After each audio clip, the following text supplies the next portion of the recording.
Uma história esquecida.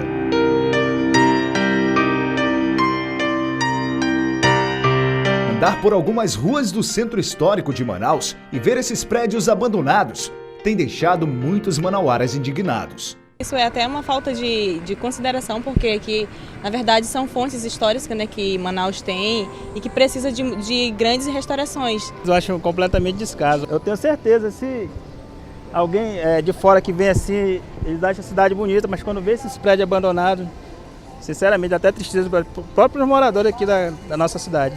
O complexo Bootline foi construído no final do século XIX e fica bem ao lado do Porto do Rodway, por onde passam centenas de turistas todos os dias. Aqui já funcionou escritórios, empresas multinacionais e até o Tribunal de Contas do Estado no ano de 1900. Ao todo, são 94 prédios centenários abandonados ao longo do centro histórico de Manaus. Obras centenárias que o tempo e a falta de revitalização destroem.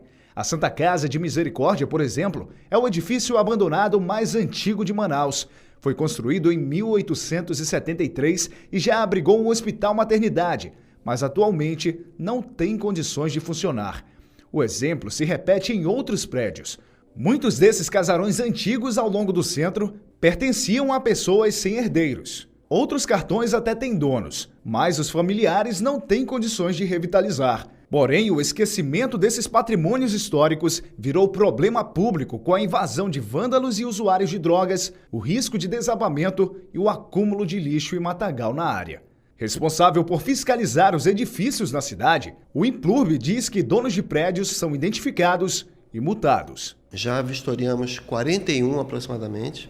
Nós buscamos a segurança e existe também a questão da divisão entre prédios particulares, nos quais os proprietários já estão sendo notificados para buscar a adequação, e outros prédios que são públicos também. O abandono não é completo.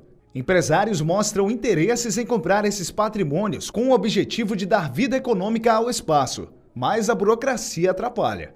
É que a maioria desses prédios são tombados como patrimônios públicos e os projetos precisam ser analisados pelo Instituto de Patrimônios Históricos do Amazonas, o IPHAM. Os proprietários de imóveis que desejarem fazer intervenções têm que protocolar o projeto aqui pela portaria 420 e nós iremos analisar e daremos um parecer favorável ou uma indicação de como torná-lo apto para aprovação. Com a aprovação, prédios como o Museu do Porto, a Alfândega e o Complexo Bootline, por exemplo, podem abrigar shoppings nos próximos anos. Então, nós entendemos que, nesse sentido, fazendo-se essa compatibilização e tornando o ambiente propício para os empresários, o interesse virá para o centro histórico e, naturalmente, esses prédios serão revitalizados e reutilizados. Um mais belo que o outro, mas que precisam ser preservados. Que essa riqueza patrimonial de Manaus não seja apagada da memória do povo amazonense.